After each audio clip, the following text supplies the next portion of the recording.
You're watching Public Comment every Thursdays at 8 a.m. the live stream. Detroit is different and Bridge Detroit. Local politics of Detroit.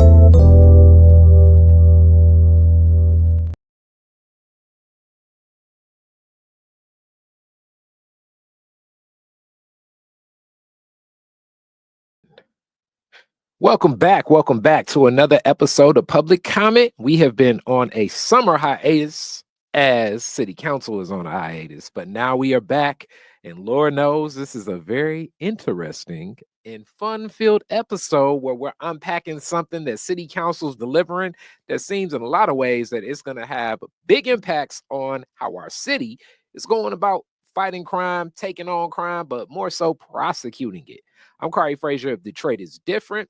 And remember that Public Comment is a weekly show every Thursday morning where we're talking a whole lot about what's happening in City Council, all based on a notebook from Bridge Detroit. And the journalist that is here with us today, as all the times we do Public Comment. Malachi, how are you doing today? Good. I'm glad to be back. I'm glad to be here in the Detroit is Different studio with you guys. Yes. And we have some fun things to talk about. So, City Council's back in action. Yeah, talk about in action. And then for that action to like really put this into the policy lens, we own everything, helping us understand already before we even started the show, talking a little bit about what we're going to break down in other cities and how they do this. Tamesa, how are you doing today? I'm doing so good. I'm so happy to be back in the Detroit is Different studio. Public Comment is back. City Council is back. So we got a lot to talk about. Oh yeah. And we are not to take any time to just jump off into this first issue that I was looking at as I was reading about it. I was like, all right, this is very interesting. Ordinance and vote. Ordinance sponsored by Council Member Scott Benson. Vote 8-1. The one lone vote against it is Mary Sheffield. It will take effect in July 2026. It allows Detroit to prosecute misdemeanors like assault, battery, retail fraud, larceny, and carrying a firearm while intoxicated. Corporate Counsel Conrad Mallett said these offenses are quality of life issues that should be prosecuted on a regular, predictable basis. The big question about this is we got a prosecutor for the county of Wayne, the Wayne County prosecutor. So the city of Detroit taking this on in its legal department and the capacity of what this could be, because I'm thinking about all of these different misdemeanors, especially when you put in something as tragic and as heart-stomping as assault, when we think about domestic violence, but even things like petty theft, quote unquote. Like, I mean, anytime somebody steals something from you, you losing it, that ain't petty. But we're thinking about like, I remember one time I had some brand new cologne, and for whatever reason, I left it on my passenger seat. So they bust the window, took the cologne, things like that. Does our city really have the capacity of dealing with something like that? Is the question. Malachi, you were there. What's going on? Yeah, do they have the capacity to do this moving forward? I think is an unanswered question and something to watch. I mean, certainly the law department says, yes, we're able to take on this work. It's going to take some extra money. It will take 6 new full-time staff positions. I think it was 4 attorneys and 2 paralegals needed to be added to the law department's staff to handle this caseload. And about $750,000 total was added to the budget. Interestingly, this money was already set aside in the budget that was approved this year, so it didn't take a extra allocation of any money to the law department. This was set aside in anticipation of taking on these misdemeanor cases, which kind of rankled some of the members of the council, like Pro Tem James Tate, who said basically, I didn't realize when we approved the budget that this money was in here for this in anticipation of us, making the vote on this ordinance. And so I think he felt like that was a bit of a switcheroo there.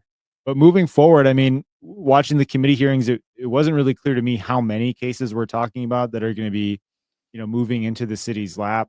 The county prosecutor basically said this is going to help us focus on violent crimes and more serious cases, and kind of more minor issues can stay with the city. But you look at the categories here, some of which were expanded, like property damage was expanded to include like destroying trees and shrubs and like landscaping. I saw that, and now we're getting into stuff that, I mean, if anybody's watched People Court or Judge Mathis, I mean, we're getting into things that really matter to people, but these can take long periods of times, be very arduous when we're looking at not necessarily knowing the capacity of what the city could do. To Mesa, you uplifted that this happens in other cities. How does it work? What does it look like? And then furthermore, like, what type of allocation is given for a budget for this? Like, this seems big, more so to be hitting a pivot, especially after a break. Yes, this is pretty big. I was saying before we came on camera that in the city of Atlanta does prosecute misdemeanors. However, in the city of Atlanta, they have a solicitor's office, right, which is a offshoot of the Atlanta Municipal Court. So if there's a misdemeanor that's committed in the city of Atlanta, there's already somebody there to prosecute. What's different here is that the city of Detroit Law Department is going to be prosecuting these cases. And I'm not sure, even though, Malachi mentioned earlier that there is a gentleman in the law department who has some criminal responsibilities as it relates to criminal cases. What is going to be the capacity of the city of Detroit Law Department to prosecute these cases? Because typically, municipal law department lawyers are doing things like contracts, land deals. If you've ever been to internal operations subcommittee, you see all of the lawsuits that come before the city of Detroit, right? Of bus drivers hitting somebody, police doing something. So there's a lot that city attorneys already have to deal with.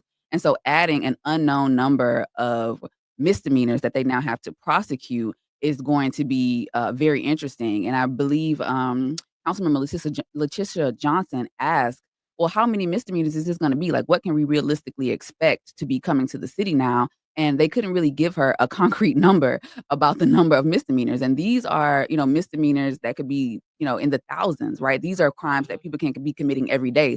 Like you said, they're quality of life crimes. And so that's going to take up a lot of time. It's going to take a lot of money. I want to say, I feel like there was like 7 million that they put in the law department budget for this. Yep. Hopefully that's enough. I mean, that's a big number, right? And they're gonna be bringing on 4 attorneys and 2 paralegals. I don't know if they'll have enough capacity or manpower, but the odd part is that we don't know, right? And we're taking on this responsibility. Like, the ordinance is already passed for us to do this and to start next year, but we don't even know truly what it is that we can expect. Yeah, I'm really like Council President Mary Sheffield. She gave one poignant statement about it that I stand on, So cost of up to 750,000, 6 new staff. A lot of the budget source is what's left over from ARPA funding, which seems to be a bucket that is going to end, and later draw from the general fund, which we still definitely don't know with what's happening federally, how that's going to happen. Mary Sheffield's quote, there's no pressing need to take on prosecutorial duties from Wayne County. I will much rather allocate the 700,000 towards keeping residents, particularly young people, from committing misdemeanors in the first place. It's like, I stand on that, like, for real. Like, why in my mind will we be taking so much money that we really don't even know what it's going to be, especially when it's something like, kids after school stealing a bag of chips and the discovery, like, just sending and exhausting the resources of something like that, especially when we have a Wayne County's prosecutor's office. You said Kim Worthy was not there for this, but she previously was in pretty big support. So she wasn't at the vote on Tuesday, had a conflict, but was at a previous committee hearing where she vouched for this. It's interesting. I mean, so in Sheffield's response there, she lays out a couple of things. First of which is just this kind of continued tension or disagreement with how ARPA dollars are being spent, especially when, things are coming from the executive office versus what the council is doing. You see that in part of a response there saying she'd rather allocate that $700,000 toward something preventative as opposed to something punitive. And then what I think is interesting is the first reason she outlines there, which is that there's no real pressing need to take on these prosecutorial duties from Wayne County, and the move has a fiscal impact for the city. So, I mean, that is kind of a question that I have. Like, what is the now of this? Like, why are we doing this now? what is the urgency around it? When Prosecutor Worthy came before the city council to talk about, why this is a good idea, basically she said that her attorneys are overwhelmed with the number of cases, and they have valuable time is being taken away to deal with more minor issues like, stuff getting stolen or property being damaged, when they're also dealing with, murders and assaults and domestic violence cases. And so that was kind of the argument that she said is like, look, maybe the city's system will be overwhelmed. I know for sure that we're overwhelmed right now, and let's slide these cases that are, essentially of lesser importance onto the city to handle. And I think what you see Sheffield saying is like, why is that our responsibility now? And does Yeah. that make sense? Mhm. Yeah. And I just think that, this is this is really the first big decision the council's made since coming back from recess.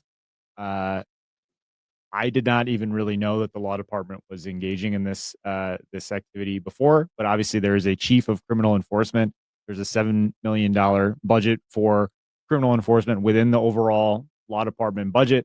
During the hearing, they indicated that they've been using ARPA dollars to do some kind of criminal enforcement of smaller misdemeanors for some time. I think as it relates to blight, we definitely have seen the law department take on a ton of lawsuits, related to blight and taking back or taking, property out of the hands of people that have sat on things. And, some of that has been successful. Some of it hasn't. They're, now working against this big AI company that's been buying up property. Mm-hmm. So, I guess one silver lining is that Corporation Counsel Conrad Mallett said that this program is not going to get paid for with the fees of the people that are caught up in misdemeanor cases. So basically, you paying your court fines is not what is going to keep this program moving long term. They expect that revenue. They don't even expect there to be revenue generated from this. There will be money coming in from collecting those fees through the court process, but they're not going to it won't be enough probably to keep the program going long term. So yeah, there's a confluence of a lot of things I just mentioned there. It's a lot. It's a lot to take in, and it's a lot to think about just on the strength of, when you make a rule, you have to enforce the rule. And what Mary Sheffield says, it's like now it's going to be a lot of a little bit of the Spider-Man meme of who's what department does it go to? At what point does it become grand larceny? At okay, yeah, this place is robbed so many times, and now I want the Wayne County prosecutor to deal with it versus the city. What is the city's criminal department already doing, and how long have they been doing it? Now that they have to divert to this attention, and also this is the other question that I have, which this is tough to throw to Mesa, but we've been hearing so much about the murders and the violent crimes going down. So is that real or is that not real? So it's when did we not have enough to deal with what was happening? I thought that the numbers were going down across the board. I mean, that was some national press lines across some of the next topic that we're talking about, a little bit of that information, but where does that stand? And then furthermore, as an attorney, even though I don't know the criminal experience, but you do know the discovery and the time, some of these misdemeanors still may be an arduous process for our city now to deal with on top of everything else that our city has to deal with, also connected to just knowing that federal relationship won't necessarily be so solid. And it's also looking like I don't know what's going to happen with the state relationship either. So to Mesa, make some sense of what I just was saying. I mean, there's just so much to make sense of, right? So the way that I like to come at issues like this is just take a step back, right? So what are we talking about right here? We're talking about the city law department, which is an executive branch, is part of the executive branch of our city, doing now what a judicial office would do, or something that's more related to the judicial branch, right? Which is prosecuting crimes and adjudicating cases.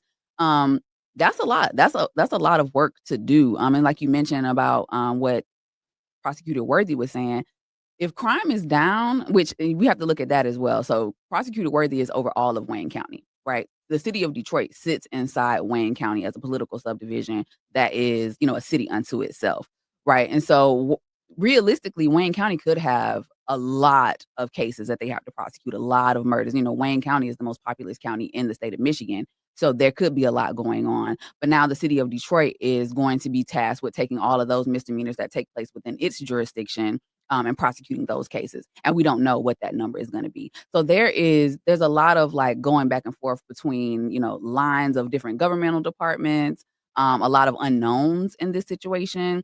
And I think to Council President Sheffield's point, it's like, why is it that we're doing this? If crime is supposedly down in the city of Detroit, but Wayne County crime is apparently up and is hard to deal with as it relates to what Prosecutor Worthy said. I mean, it's very unclear. And so when you have those governmental departments or branches of government crossing over into into the other branches' duties, then that's where you get a lot of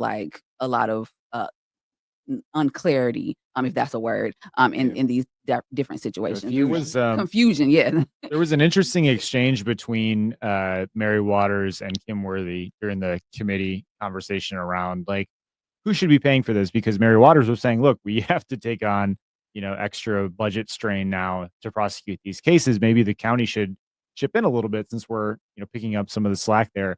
Mhm. And Kim Worthy got a little defensive, even in her own words, and saying like, look, we don't get paid for taking on all the cases that Detroit has right now. And so she was basically like, you don't want to go down that road with me right now, Mhm. because we feel that we're already doing, beyond our obligation, which is just interesting when, kind of to take a step back and think about like, we're talking about what is Mary Sheffield's vision for how the prosecutor's office works. What is Kim Worthy's vision? What is the law department's vision? Like, clearly there's some alignment there and some misalignment there. But Mary Sheffield very potentially could be the mayor next year. What does this vote say about how she views, the kind of distinction, the line between Wayne County and the city, and what she wants to be responsible for paying for in her new budget? Mhm. Does that make sense, right? That's what I She's would say. she's gonna be saddled potentially with the responsibility of figuring out how do we pay for this long term. And you could look at her vote and say maybe that's part of why she opposed it. She doesn't want to have to figure that out. If I'm gonna be mayor, I'm worried about the fiscal cliff. Right. If I'm gonna be mayor, I'm worried about all of these things that are coming out of the general fund, because this is not the first time that we've had discussions about the fiscal health of the city, and we've talked about, well, they're taking this out of the general fund, they're taking that out of the general fund. Like there's a lot of things being reallocated from the general fund, and then we know that there's other payments that are going to be coming due. So a lot is happening with the finances of the city of Detroit, and taking on something like this at a time like this is very peculiar, I would say. And my main concern is the unknown. How much volume is going to be coming to the city? How much is this going to take away from the city attorneys doing the work that they already have to do? Is 4 attorneys and 2 paralegals enough to prosecute all of these cases? And how does the experience change for the people that are being charged with this stuff too? That- I mean, it's still Yeah. going to be in 36th District Court. And Apparently not much is really going to actually change with the process, but you kind of wonder, is it going to take longer? Will it be faster? Will it be a better process for those people? Will it not? and this brings up something that a lot of my OGs always bring up. Recorder's Court existed in the city of Detroit. That was a court in the city of Detroit. That's the court where Judge Mathis was not a TV judge, but a judge. And it was recognized as one of the most fair and balanced courts for a lot of Black folks, right? So if you were in the city of Detroit up to 1997, at the end of Recorder's Court, that's the court that you interacted with. Now that's in like Third Circuit Court or 36th District Court. A lot of those duties have been uplifted and taken away from Recorder's Court. But you raised the big elephant in the room, because now that's taking on a little bit of executive and judicial coming together. The 3 branches of government are supposed to exist because you want 3 branches of government. The other questions I got before we get to the next thing, Wayne County prosecutor, you kind of uplifted a lot of that. Sentencing, this is those things, up to 93 days in jail, $500 fine, with emphasis on restorative options. I should flag that too. It felt like not as big of a piece of the conversation, when this was voted on, but during the committee, they brought forward Zoe and some of the other members of the CVI groups to talk about how through their advocacy, they included a line where the council recommends that that the city attorneys seek kind of deferred sentencing and community service as opposed to jail time and restorative. It's a recommendation. We'll see what happens, but I wanted to make note of that because it was part of the things that Scott Benson uplifted when it came to like the things that he thought through and considered in this legislation. It just seems like one of those things, and we know Benson's office is one of those offices that pushes a lot of ordinances through. Boy, this was one that I was asking questions. And what's so interesting is this kind of ties into some of the same people where the executive branch is meshing with a little bit of the judicial branch from a federal perspective, right? Trump threats of federal troops. So Detroiters are bracing for Trump's troops. Trump threatens to send National Guard to Democrat-run cities like Chicago. Detroit could be next. A lot of people are talking about this. Troops deployed in LA for protests and DC patrol cleanup. Abayome Ezekwe. We know what would not happen. It reminds them of July 1967 during the rebellions. They did not want people killed by a lot of the National Guard troops. So it's definitely a lot talks in community. Many people are like definitely saying, no, we do not want to deal with this. And this is so interesting because in the same ways, there's one executive on both these issues that it seems like a voice would be given, and that is Mayor Mike Duggan about both these things. But with all of this being said, it was also another headline a couple weeks back where I think Mike Duggan said, hey, this president has helped within lowering a lot of crime rates, where a lot of people stood up to that. I definitely know a lot of Detroiters stance against this federal administration, but to me, some of these stories both stories kind of align in a lot of ways where it seems it's who's taking on whose responsibilities and where does like support for one another kind of lie. Malachi, what's going on? I mean, the National Guard, it is not a typical a historic responsibility of them to be engaged in any kind of like domestic policing at all. So, I mean, from that perspective, you think the city taking on some prosecution of misdemeanors is a big jurisdiction thing. I mean, now we've got the National Guard preparing to go into Chicago and doing what? It's not really clear. In DC, they've been doing everything from kind of stopping people on the street and arresting folks for littering to going around and like cleaning up parks. And I don't know. I mean, I don't know the full extent of like the arrests that they're making in DC, but people in Detroit feel like we're on the chopping block. We could be on a short list of places that the president is considering sending troops to. We are likely to, I mean, pretty much barring an asteroid hitting Detroit, we're going to be led by a black person next year, whether a black male or a black female. Black man or woman. Sorry, that's a pet peeve of mine when people say male and female. But so what scrutiny does that invite on Detroit? And with Trump, a lot of people have mentioned that the cities he's been targeting are Democratic run, but they're led by black mayors.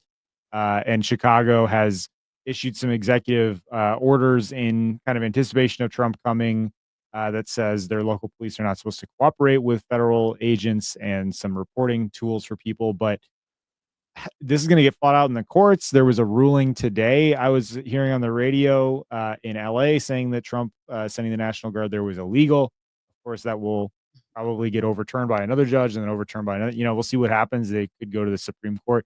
So I guess what I'm trying to say is like the legal justification for this is pretty shaky. The kind of argument that this is going to clean up Detroit, which again, the president has not mentioned Detroit. I should probably say that.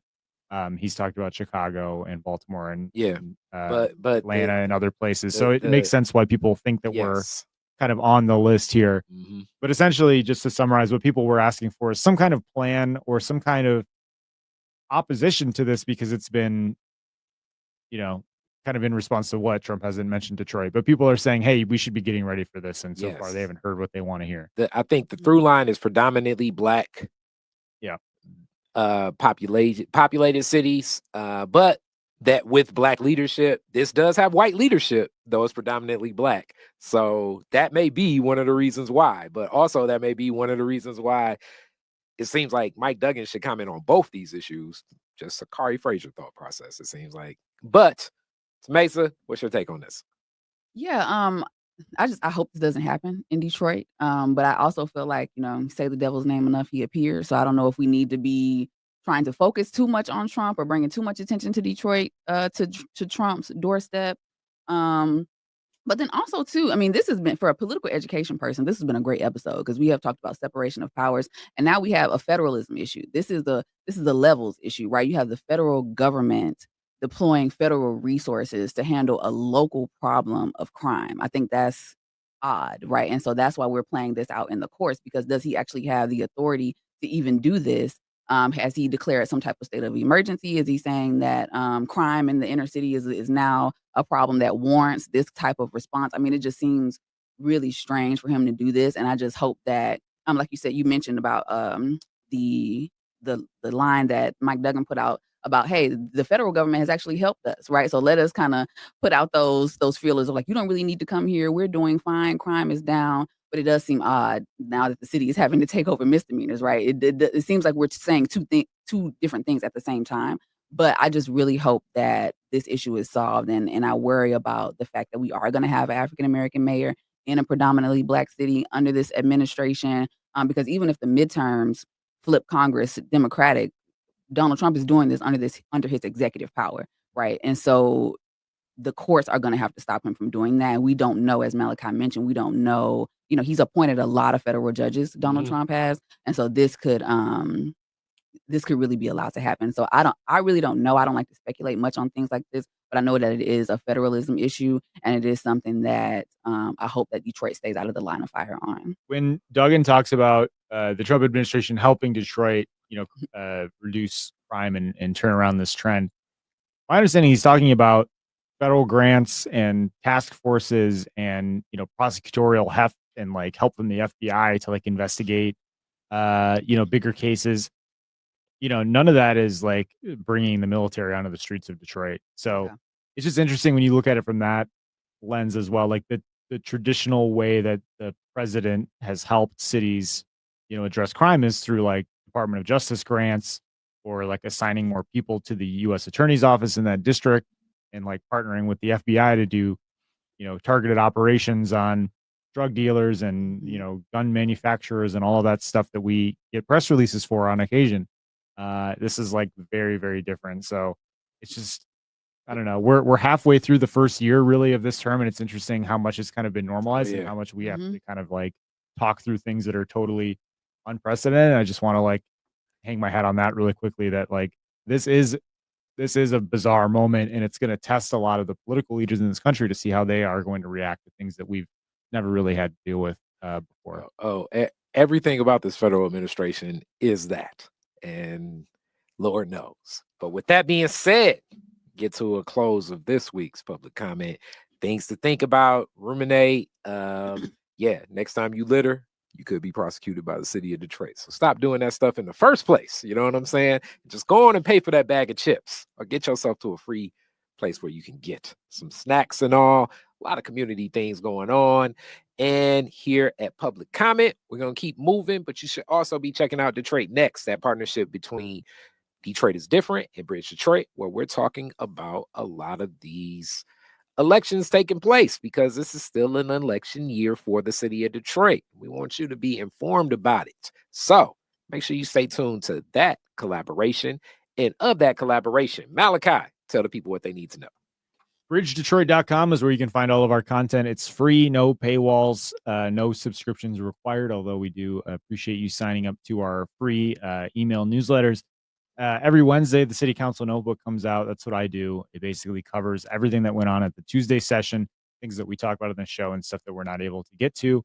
And also includes a lot of exclusive reporting on campaign finance and some of the political dynamics in the city and elections this year as we get ready to pick our mayor in November. That's where you can find us, BridgeDetroit.com. Go to our YouTube channel for Detroit Next. You can find it on all your podcast platforms. We'll be getting back into that as well now that the primary is over and everyone's back from vacation, including myself. So, yes. Yeah. And also, you already know, Mesa delivers what we own everything. And we're going to be doing more collaborations here with Detroit is Different for that as well. Mesa, let the people know what's going on. Absolutely. We own everything, political consulting company specializing in political education. So going to be doing a lot more of that.